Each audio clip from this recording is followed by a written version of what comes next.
Mathrubhumi news കൃഷിഭൂമി പുരസ്കാരത്തെക്കുറിച്ചുള്ള പ്രഖ്യാപനങ്ങൾ വന്നതു മുതൽ തെരഞ്ഞെടുക്കപ്പെട്ട കർഷകരോട് സംശയങ്ങൾ ചോദിക്കാനായി ഒരുപാട് പ്രേക്ഷകർ ഞങ്ങളെ ബന്ധപ്പെട്ടിരുന്നു. നിങ്ങളുടെ ചോദ്യങ്ങൾക്കുള്ള മറുപടിയാണിനി.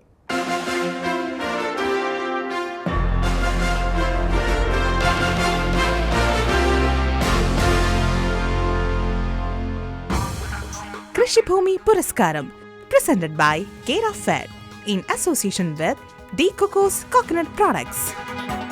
Kera Coconut Milk Powder-ഉം Kera Desiccated Coconut-ഉം D Cocos Pure Coconut Oil.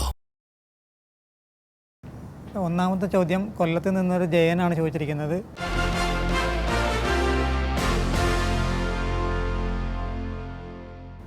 നല്ല ഇനം നെൽവിത്തുകൾ കിട്ടുമോ എന്നാണ് ചോദിച്ചിരിക്കുന്നത്.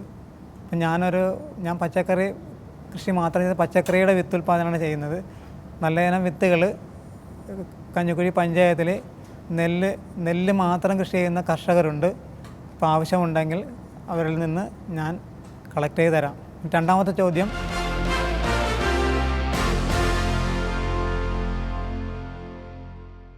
തിരുവനന്തപുരത്ത് നിന്നൊരു ജോർജ് തോമസ് ആണ് ചോദിച്ചിരിക്കുന്നത്. വിത്തുൽപാദനത്തെക്കുറിച്ച് അറിയണം, എങ്ങനെ നല്ല ഇനം വിത്തുണ്ടാക്കാം, അതിനെക്കുറിച്ചാണ് ചോദിച്ചിരിക്കുന്നത്. നല്ല ഇനം വിത്ത് ഉൽപ്പാദിപ്പിക്കണമെങ്കിൽ വിത്തുണ്ടാക്കുന്ന ചെടി ആദ്യത്തെ നല്ല വിത്തിട്ട് ഇപ്പോൾ ഒരു പാവലിൻ്റെ വിത്തെടുക്കണമെങ്കിൽ നല്ല ഇനം വിത്തുകൾ കളക്ട് ചെയ്യും. പ്രിയങ്ക എന്ന് പറഞ്ഞൊരു പാവലാണെങ്കിൽ പ്രിയങ്കയുടെ വിത്ത് നല്ല വിത്തായിരിക്കണം. വൈറസ് രോഗമൊന്നും വരാത്ത നല്ല ഇനം പാവലിൻ്റെ വിത്തെടുത്ത് അത് വേണം നട്ടുപിടിപ്പിച്ചിട്ട് വിത്തെടുക്കുമ്പോൾ നമ്മൾ ശ്രദ്ധിക്കേണ്ട കാര്യം രോഗങ്ങളൊന്നുമില്ലാത്ത വൈറസ് രോഗങ്ങൾ അങ്ങനെയുള്ള രോഗങ്ങളൊന്നുമില്ലാത്ത നല്ല പാവയ്ക്ക സെലക്ട് ചെയ്ത് വിത്തെടുക്കണം. അതുപോലെ തന്നെ പയർ, പടവലം, പാവൽ ഇങ്ങനെ എന്തായാലും നല്ല ഇനം ചെടി വേണം നട്ടുപിടിപ്പിക്കാൻ. ഇപ്പോൾ പടവലാണെങ്കിൽ നല്ല പടവലം, വൈറസ് രോഗം നേരത്തെ പറഞ്ഞ പോലെ തന്നെ വൈറസിൻ്റെ രോഗങ്ങളും അതുപോലെ അതൊന്നും വരാത്ത നല്ല ചെടിയിൽ നിന്ന് വേണം വിത്തെടുക്കാൻ. വിത്തെടുക്കുമ്പോഴത്തേക്ക് നമ്മൾ ഉണക്കി സൂക്ഷിക്കേണ്ട. ഇപ്പം പാവലിൻ്റെ വിത്താണെങ്കിൽ നമ്മൾ നന്നായിട്ട് കഴുകി ക്ലീൻ ചെയ്ത് എടുത്തു കഴിഞ്ഞിട്ട് രാവിലെയും വൈകുന്നേരത്തും ചെറിയ വെയിൽ കൊള്ളിച്ചിട്ട് വേണം നമ്മൾ വിത്തെടുക്കാൻ. അതെടുത്തിട്ട് ഭരണികൾ നല്ല പ്ലാസ്റ്റിക്കിൽ നല്ല ഭരണികൾ കഴുകി വൃത്തിയാക്കി ഉണക്കിയതിന് ശേഷം അതിൽ എയർ ടൈറ്റ് ചെയ്ത് അടച്ചു വെക്കാവുന്നതാണ്. അതുപോലെ തന്നെ മറ്റെല്ലാ വിത്തുകളും ഇപ്പോൾ വെള്ളരി ആയാലും വെണ്ടയൊക്കെ ആണെങ്കിൽ ചെടിയിൽ നിന്ന് പഴുത്ത് വരുന്ന സമയത്ത് നമ്മൾ നല്ല വേണം സെലക്ട് ചെയ്ത് എടുത്തിട്ട് വേണം അത് വെയിലത്ത് വെച്ച് ഉണക്കിയിട്ട് അതിൻ്റെ വിത്തെടുക്കാൻ. പയറും അതുപോലെ തന്നെ വിത്തിനെടുക്കുമ്പോഴത്തേക്ക് കൂടുതൽ കായ്ഫലം ഉണ്ടാകത്തില്ല, കുറവായിരിക്കും. അതുപോലെ തന്നെ ആദ്യത്തെ വിത്ത് വേണം ചെടിയിൽ നിന്ന് ഫസ്റ്റ് വിത്ത് നല്ല ക്വാളിറ്റിയുള്ള വിത്ത് കിട്ടണമെങ്കിൽ ചെടിയിൽ നിന്നുള്ള ആദ്യത്തെ വിത്ത് വേണം എടുക്കാൻ.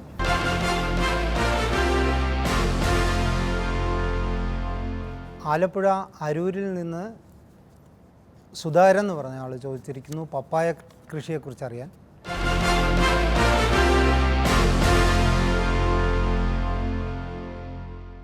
ഏതാണ് നല്ല ഇനമെന്നുള്ള ആണ് പുള്ളിയുടെ ചോദ്യം. അതായത് പല ഇനങ്ങളുണ്ട്. അതിലിപ്പോൾ മാർക്കറ്റിന് നമ്മൾ വ്യാവസായികാടിസ്ഥാനത്തിൽ കൃഷി ചെയ്യുമ്പോൾ ഏറ്റവും നല്ലത് റെഡ് ലേഡി പപ്പായയാണ്. അതൊരു ഹൈബ്രിഡാണ്, വിദേശിയുമാണ്. 3.5 മാസം കൊണ്ട് ഫ്ലവറിങ് ആവും, 6 മാസം കൊണ്ട് ആദ്യത്തെ വിളവെടുക്കാം. എന്താ പ്രശ്നം എന്ന് വിചാരിച്ചാൽ വാണിജ്യാടിസ്ഥാനത്തിൽ നമ്മൾ കൃഷി ചെയ്യുമ്പോൾ അതിൻ്റെ വിപണന സാധ്യത അവനവൻ തന്നെ കണ്ടെത്തണം എന്നുള്ള റിസ്ക്കുണ്ട്. ഒരു പപ്പായ ചെടിയിൽ നിന്ന് ഏതാണ്ട് 2 കിൻഡൽ പപ്പായ കിട്ടും. 20 രൂപ മാർക്കറ്റിൽ ഇപ്പോൾ വിലയുണ്ട്. 2000 രൂപ വരുമാനം കിട്ടും. പക്ഷേ വിൽക്കാൻ നമുക്ക് സാധിക്കണം എന്നുള്ളതാണ് എൻ്റെ പ്രശ്നം. അതുപോലെ ഇത് റെഡ് ലേഡി പപ്പായയുടെ ഒരു പ്രശ്നം അതിന് മധുരം കുറച്ച് കുറവാണ് എന്നുള്ളതാണ്. മധുരം കൂടിയ കൂർഗ് ഹണി ഡ്യൂ തുടങ്ങിയ ഐറ്റങ്ങളുണ്ട്, അതും പരീക്ഷിക്കാവുന്നതാണ്. വേറൊരു ചോദ്യം കോഴിക്കോട് നിന്ന് കോവൂരിൽ നിന്ന് അജിത്ത് മുള കൃഷിയടിസ്ഥാനത്തിൽ ചെയ്യാൻ കഴിയുമോ എന്ന് ചോദിച്ചിരിക്കുന്നു.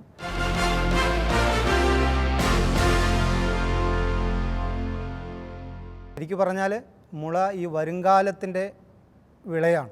ശരിക്കും കാലാവസ്ഥാ വ്യതിയാനത്തെ അതിജീവിക്കാൻ ഇതുപോലെ പറ്റിയ മറ്റൊരു വിളയില്ല. ആ മഴ പെയ്താലും കൊള്ളാം, ഇല്ലെങ്കിലും കൊള്ളാം, അതിനെയൊക്കെ അതിജീവിച്ച് വളരാൻ മുളയ്ക്ക് കഴിയും. ഞാനിപ്പോൾ എൻ്റെ ഫാമിൽ 24 വെറൈറ്റി 350ഓളം പ്ലാന്റുകൾ ഇപ്പോൾ വെച്ചിട്ടുണ്ട്. ഒരു വർഷം കൊണ്ട് തന്നെ നല്ല മികച്ച വളർച്ചയാണ്. കാലാവസ്ഥാ വ്യതിയാനത്തെ ചെറുക്കാനുള്ള മുളയുടെ ശേഷി നേരത്തെ തന്നെ കണ്ടെത്തിയതാണ്.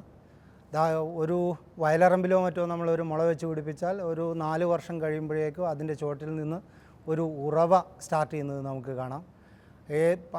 കാറ്റിനെ പ്രതിരോധിക്കാനുള്ള ശേഷിയുണ്ട്. പിന്നെ വേറൊരു കാര്യം എന്ന് പറയുന്നത് ഇതിൽ നിന്നുള്ള ആദായമാണ്. 5 വർഷം പ്രായമായ ഒരു മുളങ്കൂട്ടത്തിൽ നിന്ന് ഏതാണ്ട് 2500 രൂപയുടെ വരുമാനം നമുക്ക് ഉണ്ടാക്കിയെടുക്കാൻ ഇപ്പോൾ കഴിയുന്നുണ്ട്.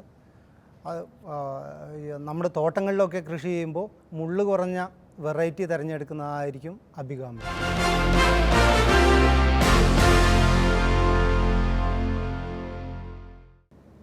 ബ്രൂക്കോളി കൃഷി ചെയ്യാൻ ആഗ്രഹിക്കുന്ന ഒരു കർഷകനാണ്. മലപ്പുറത്ത് നിന്നുള്ളൊരു വിദ്യാർത്ഥിനിയാണ് എമിലി. എന്തൊക്കെ കാര്യങ്ങളാണ് ഈ ബ്രൂക്കോളി കൃഷി ചെയ്യുമ്പോൾ ശ്രദ്ധിക്കേണ്ടത് എന്നുള്ളതാണ് ചോദ്യം.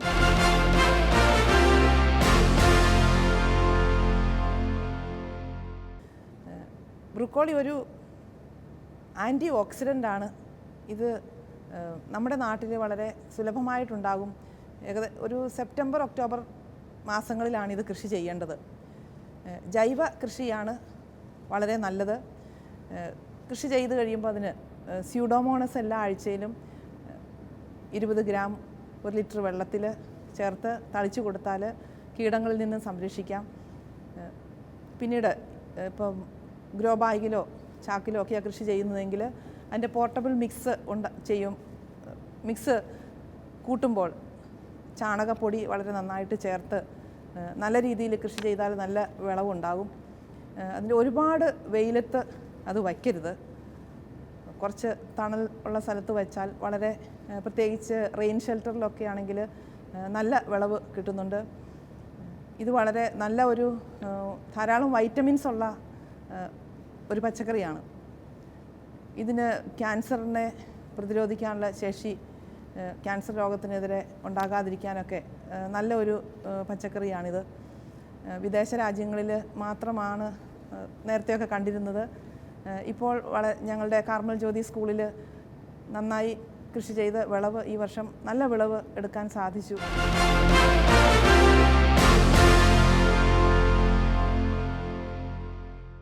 രണ്ടാമത്തെ ചോദ്യം കോട്ടയത്ത് നിന്നൊരു കർഷകനാണ്. 70 ഇനങ്ങൾ സ്കൂളിൽ കൃഷി ചെയ്തു എന്നറിഞ്ഞു. ഇതിൽ വിദേശ ഇനങ്ങൾ ഏതൊക്കെ? നമ്മുടെ നാട്ടിൽ കൃഷി ചെയ്യാവുന്ന വിദേശ ഇനം പച്ചക്കറികൾ ഏതൊക്കെ? ഞങ്ങളുടെ സ്കൂളിൽ കൃഷി ചെയ്ത് വരുന്ന വിദേശ ഇനം പച്ചക്കറികൾ Chinese cabbage, knolkhol, celery, parsley, basil, lettuce, broccoli, pak choi, pepino, kale, ഇങ്ങനെ 10-20 ഐറ്റംസ് ഞങ്ങൾ ചെയ്യുന്നുണ്ട്. ഇതൊക്കെ വളരെ നന്നായിട്ട് അതിൻ്റെ ഫലം കിട്ടിയിട്ടുണ്ട്. ഇതിൻ്റെ ഏറ്റവും പ്രധാനപ്പെട്ട കാര്യം ഇതെല്ലാം ഒരുപാട് വെയിലത്ത് വയ്ക്കരുത്. ഇതെല്ലാം സാലഡായിട്ടാണ് ഉപയോഗിക്കുന്നത്. നമ്മുടെ ആരോഗ്യത്തിന് വളരെ നല്ലതാണ് ഇത്തരം പച്ചക്കറികൾ. ഈ കർഷകൻ ചോദിച്ചിരിക്കുന്ന റബ്ബർ കൃഷി ചെയ്തിടത്ത് പച്ചക്കറി വിപുലമായി ചെയ്യാൻ ആഗ്രഹിക്കുന്നെന്നാണ്.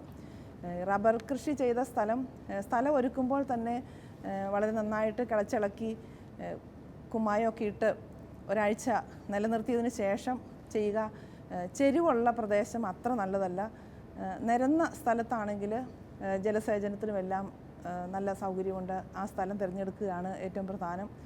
ഇത് ചെയ്യുമ്പോഴും സെപ്റ്റംബർ ഒക്ടോബർ മാസങ്ങളിലാണ് കാലാവസ്ഥ വളരെ അനുയോജ്യം. ഇതിന് ജലസേചന സൗകര്യം ആവശ്യത്തിനുണ്ടാകണം. വളപ്രയോഗം, ജൈവ കീടനാശിനികളുടെ ഉപയോഗം ഇവ കൃത്യമായിട്ട് കൊടുത്താൽ തീർച്ചയായിട്ടും നല്ല വിളവ് കിട്ടും. ഞങ്ങൾക്ക് റെയിൻ ഷെൽട്ടറിൽ കൃഷി ചെയ്തു. അതോടൊപ്പം തന്നെ ഓപ്പൺ ഫാമിങ്ങും ചെയ്തു. റെയിൻ ഷെൽട്ടറിൽ നിന്ന് കൃഷി ചെയ്തതിൻ്റെ വിളവാണ് വളരെ കൂടുതൽ നന്നായിട്ട് ലഭിച്ചത്.